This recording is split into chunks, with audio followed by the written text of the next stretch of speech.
రాష్ట్రంలో జరుగుతున్న గురుకుల పాఠశాలలో ఆహార కలుషిత వ్యవహారం ఇప్పటికే చాలామంది విద్యార్థినులు అందరూ కూడా హాస్పిటల్లో జాయిన్ కావడం జరిగింది. అందులో ఒక విద్యార్థి కూడా చనిపోవడం జరిగింది. మన దగ్గర ఇప్పుడు లాల్ కృష్ణ సార్ ఉన్నారు.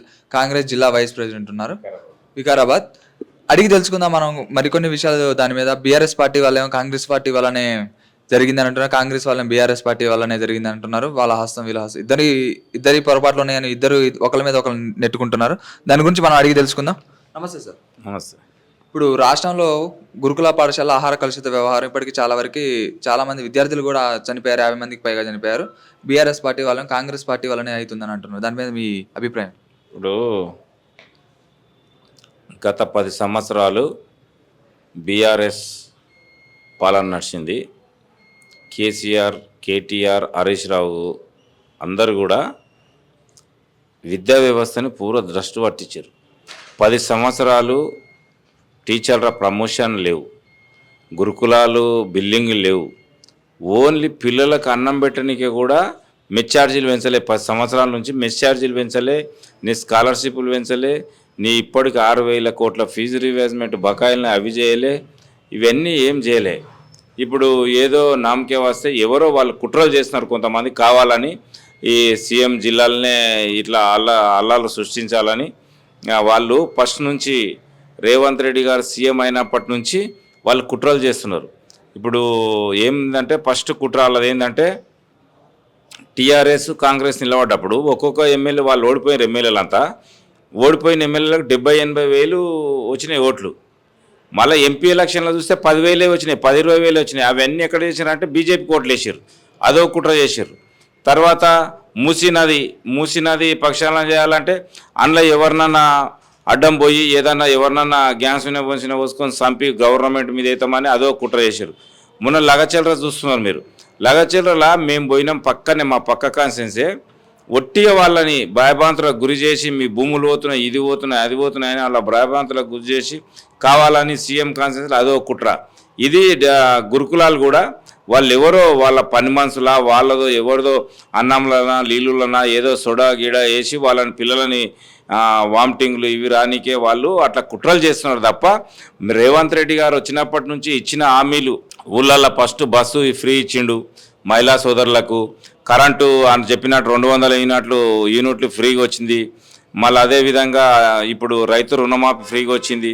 ఇంకా ఇండ్లు ఇస్తామంటున్నారు, నీకు సన్నవడ్లకు డబ్బులు తీసుకుంటున్నారు. అన్నీ 10 సంవత్సరాలు చేసి 10 లక్షల కోట్లు అప్పులు చేసి వాళ్ళకి జీర్ణించుకోలేకపోతున్నారు కాంగ్రెస్ ప్రభుత్వం వచ్చిందంటే. ఇప్పుడు 10 సంవత్సరాలు నీ పిల్లలకు తిన్నికే భోజనం పెంచలే. కూరగాయ రేట్లు పెరిగినాయి, నీకు బియ్యం రేట్లు పెరిగినాయి, నీకు వస్తువుల రేట్లు పెరిగినాయి. అన్నీ మళ్ళా మనుషులు పనిచేసేటోళ్లకు నీవు 2 సంవత్సరాలు కూడా జీతాలు ఇవ్వలే గత ప్రభుత్వం. ఇప్పుడు బకాయిలు అట్లే ఉన్నాయి. కొన్ని ఈ సీఎం గారు వచ్చినప్పటి నుంచి, గౌరవనీయులు సీఎం రేవంత్ రెడ్డి గారు వచ్చినప్పటి నుంచి అవన్నీ చెల్లించుకుంటూ వస్తున్నాడు. కాకపోతే మీరు చేసిన పాపం ఇప్పుడు రేవంత్ రెడ్డి గారు మొన్న వచ్చిందాడు 30,000 మంది టీచర్లని బదిలీలు, ప్రమోషన్లు, 11,000 మంది టీచర్లను కొత్తగా రిక్రూట్మెంట్ చేసిండు. మళ్ళీ ఇప్పుడు గురుకులాలు యంగ్ ఇండియా ఇంటర్గ్రేటెడ్ ఒక్కొక్క స్కూల్కు 200 కోట్లు ఫస్ట్ విడత 28, ఇప్పుడు మళ్ళా రేపు ఫస్ట్కు 28 ఇట్లా ఇవన్నీ చేసుకుంటూ వస్తున్నాడు గురుకులాలకు. ఇప్పుడు అన్ని ఎమ్మెల్యేలకు, కలెక్టర్లకు అందరు చెప్పి దాని మీద ప్రత్యేకమైన శ్రద్ధ పెట్టి ఇట్లాంటివి కాకుండా చూసుకునే మేము కూడా కొద్దిగా బాధ ఉన్నది. మాకు కూడా ఎట్లా జరుగుతున్నది ఏమన్నా అర్థమైతలేదు. దాని మీద పూర్తి విచారం జరిపి చేస్తాం అంతే తప్ప ఒట్టిగా వాళ్ళు ఏదో కాంగ్రెస్ వాళ్ళు మీద ఇది చేస్తున్నారని కాదు. కాంగ్రెస్ ప్రభుత్వము ప్రజల ప్రభుత్వము, బీఆర్ఎస్ ప్రభుత్వం ఏమో నాయకుల ప్రభుత్వం. నాయకులు ఎట్లుంటారు అంటే వాళ్ళ ఇంటికి ఇప్పుడు తెలంగాణ మొత్తము 1,200 మంది పిల్లలు చచ్చిపోతే తెలంగాణ వచ్చింది. నువ్వు తెలంగాణ కోసము కష్టపడ్డోళ్ళకి ఒక్కరికి పదవి ఇవ్వలే. నీ బిడ్డకు పదవి తీసుకున్నావు, నీ అల్లునికి పదవి తీసుకున్నావు, నీ కొడుకుకు పదవి తీసుకున్నావు, నీ ఇంకో కొడుకుకు పదవి తీసుకున్నావు. మొత్తం మీ ఒకే వర్గానికి, మీ కుటుంబం వర్గానికి మొత్తం పదవులు తీసుకున్నావు. టీఆర్ఎస్ కష్టపడ్డ గద్దర్ వల్లనే సగం వచ్చింది, కోదండరాం వల్లనే తెలంగాణ వచ్చింది, గద్దర్ వల్ల వచ్చింది, మీ వల్ల రాలే. వాళ్ళ కనీసం కలిసే అపార్ట్మెంట్ కూడా వేయలేవు. మీరు మాట్లాడనికే సిగ్గెట్లున్నది. వాళ్ళు నిన్న జరిగిన దీక్ష దివస్ జరిగింది. అంటే నిన్న దీక్ష దివస్ చేసిన రోజు వాళ్ళ సందర్భంగా కాంగ్రెస్ పార్టీకి రేవంత్ రెడ్డికి కానీ సీఎం పదవి వాళ్ళు భిక్ష చేశారంటున్నారు. అంటే సీఎం కేసీఆర్ వల్లనే తెలంగాణ వచ్చింది కాబట్టి తెలంగాణ లేకపోతే రేవంత్ రెడ్డి ఎక్కడో చంద్రబాబు దగ్గర మోచేతి నీళ్ళు దాక్కుంటూ ఉండేవాడని నిన్న ఆరోపణలు చేశారు వాళ్ళు. దాన్ని మీరు ఎలా సమర్థిస్తారు? ఇప్పుడు కేసీఆరే కాంగ్రెస్ సోనియా గాంధీ గారు ఆమె బీజేపీ వాళ్ళు అడ్డపడ్డ కూడా పార్లమెంట్లో తలుపులు మూసి బిల్లు పాస్ చేసారు. ఇది ఎవరికి తెలియదు, జనాలకు అంది ఎవరి ప్లేట్లో వచ్చింది తెలంగాణ, ఎవరు పాస్ చేశారు, బిల్లు పాస్ చేశారు, కాంగ్రెస్ వాళ్ళు పాస్ చేసిరా, బీజేపీ వాళ్ళు పాస్ చేసిరా, బిల్లు పాస్ ఈయన ఎంతమంది ఎంపీలు ఉన్నారు, తెలంగాణ రాష్ట్రంలో చనిపోయిన వాళ్ళు ఎవరు, తెలంగాణ రాష్ట్రం మొత్తం సకల జన సన్మానం చేసిన వాళ్ళు ఎవరు, మేమంతా చేస్తేనే కదా. తెలుగుదేశం కూడా నీకు అప్పుడు మ్యాండేట్ ఇచ్చింది తెలంగాణ కావాలని. మీరు ఏదో కాదు, మీరు 10 సంవత్సరాలు మీరు ఎక్కడున్నారు, మీతో రూపాయి లేకుండే 10 సంవత్సరాలు మొన్న మా ఎమ్మెల్యేలు కొంతమంది మీకు ఇండ్లు లేకుండే, ఫామ్ హౌజులు లేకుండే, భూములు లేకుండే, మీకు 10 సంవత్సరాల నాడు ఆస్తి ఏం లేదని ఇప్పుడు ఉన్న ఆస్తి మందికి రాసేయండి మీరు సుతం. 10 సంవత్సరాలు ఎంత సంపాదించుకున్నారో. కనీసము నువ్వు బీసీ ఎస్టీ ఎస్సీలకు తెలంగాణ రాష్ట్రం వచ్చినందుకు నువ్వేం చేసినావు చెప్పండి. మీరు ఏం చేసిర్రు? మొత్తం దోసుక తిన్నారు. మీ ధరని పెట్టి భూములు దోసుకున్నారు, ఉసుక మొత్తం క్వారీలు పెట్టి ఉసుక కొట్టుకున్నారు. ఈ కేటీఆర్ హరీష్ రావు, కేటీఆర్ మీరు చూడండి 10 సంవత్సరాలు మంత్రి ఉన్నాడు, 4 గంటలకు అందాడువే, 2 గంటలకు అందాడు, ఎవరికి కనిపించకుండా ఎక్కడ పోతున్నాడో ఆయనకే తెలియాలి, ఏ భ్రమలకు పోతున్నాడో. మంచిగా పాలన చేసింటే కేసీఆర్ ఎందుకు వస్తుండే ఫోన్ ట్యాపింగ్లు చేసి తెలంగాణ రాష్ట్రాన్ని అస్తవ్యస్తం. ఒక ఇల్లు లేదు 10 సంవత్సరాలు, ఒక రేషన్ కార్డు లేదు, ఒక పింఛన్ లేదు, ఏం లేదు. ప్రజలకు సౌకర్యమయ్యే ఒక్కటి కూడా లేకుండా నువ్వు చేసినందుకే నిన్ను కూర్చుని 10 సంవత్సరాలు మీరు పాలన చేసి ఏం చేసిరని చెప్పండి. అప్పులు చేసి 10 లక్షల కోట్ల అప్పులు తెచ్చి రాష్ట్రాన్ని మొత్తం చిందరవందం చేసేసినావు. కాళేశ్వరం కట్టినావు, కూలిపోయింది. మీరు చేసిన ఏమున్నాయి? ఊళ్ళల్లో చూడండి, ఒక్కొక్క రోడ్డు గుంతలు వాడి 10 సంవత్సరాల రోడ్లు అయిపోతే గుంతలు వాడిపోయినాయి. ఏం అభివృద్ధి లేదు ఊళ్ళల్లో. ఏదన్నా కేంద్ర ప్రభుత్వంకి వెళ్ళి కొద్దిగా బడ్జెట్ వస్తే దాని మీద ఇంత దింపినవు. 10 లక్షల కోట్ల అప్పు చేసి రాష్ట్రాన్ని అప్పులప్పాలు చేసి కూర్చున్నావు.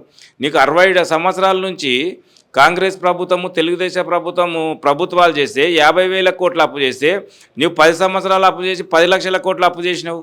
ఎవరికి జనాలకు తెలియదా ఇదంతా? ఇప్పుడు టీచర్ ఉద్యోగస్తులకు అంతా తెలియదా? ఇప్పుడు రేవంత్ రెడ్డి గారు, గౌరవ ముఖ్యమంత్రి రేవంత్ రెడ్డి గారు అయినాక అన్ని గాడిలో పెట్టుకుంటూ వస్తున్నారు తప్ప కాంగ్రెస్ ఇచ్చిన బుక్షలోనే సోనియా గాంధీ గారు ఆమె తెలంగాణ ఇచ్చినందుకే నువ్వు 10 సంవత్సరాలు సీఎం సీట్ మీద ఊకున్నావు. లేకపోతే నీకెక్కడ దొరికి? ఇంతకుముందు హనుమంతరావు అన్న చెప్తారు చూడు, నాంపాల్ దర్గాకాడ అట్లా అడుకుంటుండ్రి. టీఆర్ఎస్ పార్టీ ఎక్కడిది? పార్టీ లేదు. తెలంగాణ వచ్చినాకనే అరే కేసీఆర్ తెచ్చిండు, ఏమన్నా అభివృద్ధి చేసాడేమో, నీళ్లు నిధులు నియామకాలు అని గొప్పలు చెప్తున్నా అని చెప్తే అన్నిటికీ సున్నా. నీళ్లు లేవు, నిధులు లేవు, నియామకాలు లేవు, అన్నీ మీ ఇంట్లోకే వచ్చినాయి. నిధులు మీ ఇంట్లోకే వచ్చినాయి, నీళ్లు మీ ఫామ్ హౌజులు కట్టినాక మీ కాళేశ్వరం సైడ్ వచ్చినాయి, నిధులు మీ ఇంటికే, మొత్తం పదవులు మొత్తం నీ ఇంటికే. ఇంకెవరికి వచ్చినాయి? మొత్తం మీ ఇంటికే వచ్చినాయి. అందుకే తెలంగాణ అంతా గమనించి నేను ఇంటికాడ ఊకున పెట్టారు. ఇప్పుడు ఏదో 1 ఇయర్ కాకముందే మేము అభివృద్ధి చేయలేము అంటే నేను లక్షల కోట్లు అభివృద్ధి చేసినాక, అప్పులు చేసినాక అభివృద్ధి ఏడకెళ్ళి అవుతుంది?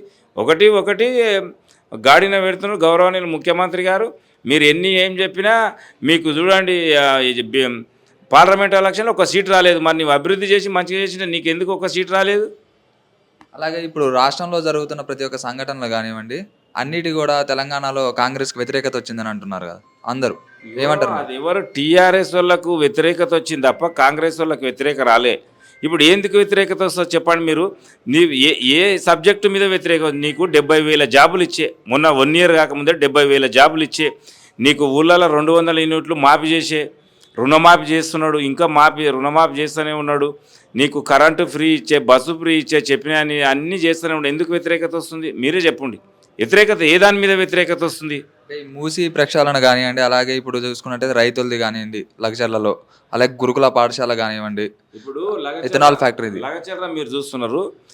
నేను కూడా పోయినాడికి లగచర్ల నీవు ఇన్ని రోజులు కేసీఆర్ ఉన్నప్పటి సంది కోడంగల్ని, మహబూబ్నగర్ జిల్లాని, కోడంగల్ కాన్స్టిట్యున్సీని 4 జిల్లాలు మార్చినావు.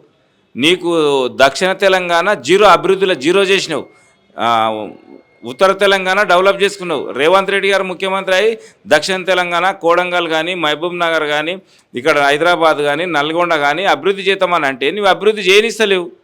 నువ్వు మొత్తం అక్కడనే పెట్టుకున్నావు. సిద్దిపేట, సిరిసిల్ల, మెదక్ జిల్లా అక్కడనే పెట్టుకో నువ్వు నిధులని 70 లక్ష 10 లక్షల కోట్లు అప్పు చేసి ఇక్కడ ఏం చేసినావు నువ్వు? ఇక్కడ ఉన్నదా? నువ్వు పాలమూరు మా ఎత్తిపోతల పథకం పాలమూరు రంగారెడ్డి ఎత్తిపోతల కడతావు, కట్టినావా? నువ్వు ఏం చేసి చేవేళ్ళ ప్రాణహిత చేస్తానో తెచ్చినావా? అన్నీ మీ వంక చేసుకొని అభివృద్ధి చేయకుండా నువ్వు లగచర్ర ఘటన అంటావు. లగచర్ర రేవంత్ రెడ్డి గారు అక్కడ కోడంగల్ ప్రాంతం దక్షిణ తెలంగాణ డెవలప్ చేద్దామని పెట్టిండు. కానీ అది ఒట్టిగా మీ బీఆర్ఎస్ కార్యకర్తలు భూమి లేని వాళ్ళు ప్రజలకు ఏదో భయభ్రాంతులకు సృష్టించి అట్లా చేసిర్రు. కాదంటే బుక్కును నేను రేవంత్ రెడ్డి రద్దు చేసేసిండు. దాని మీద ఏమున్నది? రాజాంతరం చేసి డెవలప్ చేద్దాం అనుకున్నాడు ఆయన ముఖ్యమంత్రి గారు. నా కాన్స్టిట్యున్సీ అన్ని విధాలు డెవలప్ చేద్దాం, నేను ఆయన బయట దేశాలను తిరిగి కంపెనీలను తెచ్చి ఇక్కడ పెట్టి ఇక్కడ ప్రాంతంలో ఉన్న పేద ప్రజలు ఎక్కువ ఉన్నారు. మహబూబ్నగర్ జిల్లా మొత్తం బాంబే, పూనా ఇక్కడ అక్కడ పోయి బతికేటోళ్ళు మా కొడంగల్నే ఉంటారని చేద్దామని అనుకున్నాడు. షేర్ చేయండి, లైక్ చేయండి, సబ్స్క్రైబ్ చేయండి. మరిన్ని వీడియోల కోసం బెల్ సింబల్ పై క్లిక్ చేయండి.